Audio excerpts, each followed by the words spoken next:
Okay, here we are. So, world history. My name is Erin Wiley. If your student is in block 2, you should be in room 807. If your student is in blocks 3, 4, 5, or 6, you should be in room 809, both on DePaul. Okay, so I just wanted to start by telling you a little bit about myself. I am from the Bay Area originally. I also lived in Southern California, which is where I went to high school. The reason that's relevant is because I also went to a LaSallian high school, so sort of a sister or brother school to Sacred Heart Cathedral. I went to LaSalle High School in Pasadena, and I had a different career before I became a teacher. But while it was great, as I continued to think about what it was that I really wanted to do, I found myself reflecting a lot on my time as a student at a LaSallian high school, particularly my high school in Pasadena. I felt that the teachers really cared a lot about the students in both an academic as well as a personal sense, and I felt that that would a similar environment would be a really special place for me to wind up working.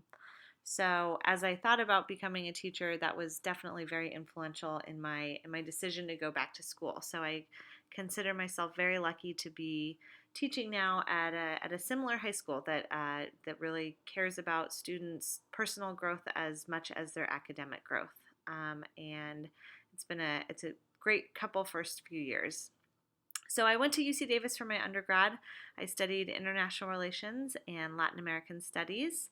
When I graduated, I went and worked for the Federal Reserve Bank for about 5 years. I worked in strategy and communications from 2007 till the end of 2012. So, as you can imagine, an interesting time to be working at the Federal Reserve. I learned a lot and had some great experiences, but as I mentioned before, sort of felt that maybe it wasn't my ultimate calling.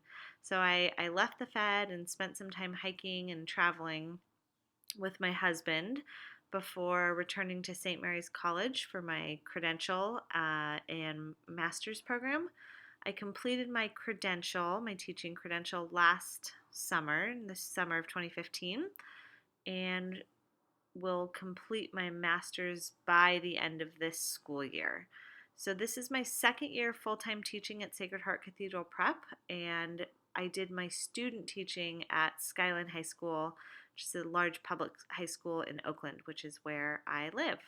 So, that's a little bit about me. I want to talk about world history, what you can expect about that from this year, as well as the new book. So, the world history focus for this year, particularly for me, and I start the year by telling my freshman students that history was not my favorite subject in high school because it always felt like it was just a memorization of names, dates, and places that never meant a whole lot to me. When I got to college, I took some history classes that opened me up to history as a discipline about understanding what's going on in the world and why it matters today.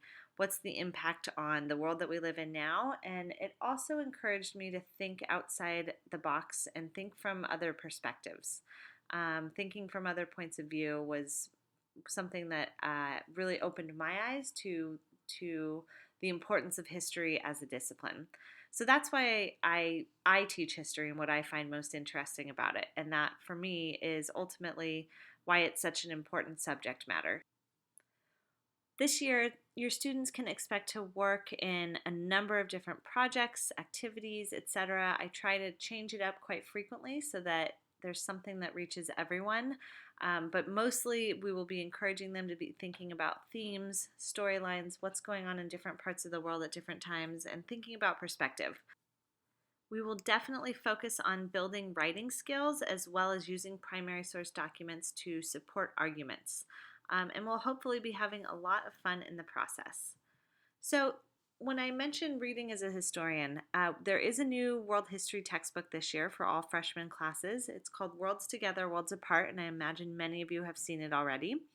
The book is new for all freshman classes. It focuses on global storylines and it emphasizes the importance of understanding what's going on in all parts of the world at any given time.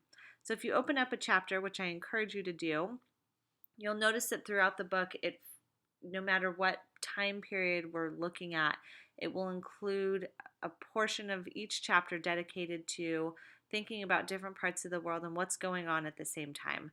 So it tells a little bit more of a story, and it's focusing on narratives and perspectives that include more than what are frequently featured in history textbooks. I will mention it is a higher level textbook than what maybe many of your students are accustomed to from middle school or their grammar schools. It is higher level reading, and because of that, we will definitely be moving a little bit more slowly this year as we work together to make sure everyone is comfortable and able to get through the material.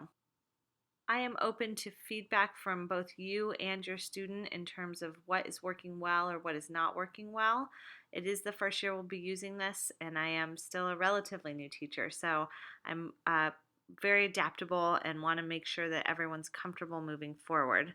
I've gotten feedback from the students so far, and based on the work that they've turned in, it seems that they're um, handling it pretty well. But it is early in the year, and we will move at a pace that works well for all. Lastly, Inquisitive. You can see the logo for Inquisitive down on the bottom of this slide here. Inquisitive is an online tool that is available to your students to use with the use of their new textbook. I highly recommend that they sign up for an account. If you flip to the first or second page of their book, right in the very front, there's about a postcard sized piece of paper that is attached to the front of their book with a code that they can scratch off that will give them access to this online quizzing system. It's a great sort of interactive feature. It sort of plays as a game, so it should be a little bit more exciting for them. It's a fun way to study and to sort of check their knowledge as they're going through. So if you haven't seen that yet, I recommend encouraging your students to sign up for that as we go. Okay, so here's the information one last time for the index cards. If you didn't have a chance to finish that, I'm running out of time, so I want to give you a chance to finish that up and get out of here on time so you can move to your students' next classes. I thank you so much for being here tonight, and I look forward to hopefully seeing some of you around. Please feel free to stop me and say hello if you see me around the campus, or always feel free to set up an appointment to meet with me individually. Thank you so much. I'll leave you with a couple pictures from the very early parts of the year, from a couple beginning of the year activities and group projects that we've worked on so far in history. Thanks again. Bye.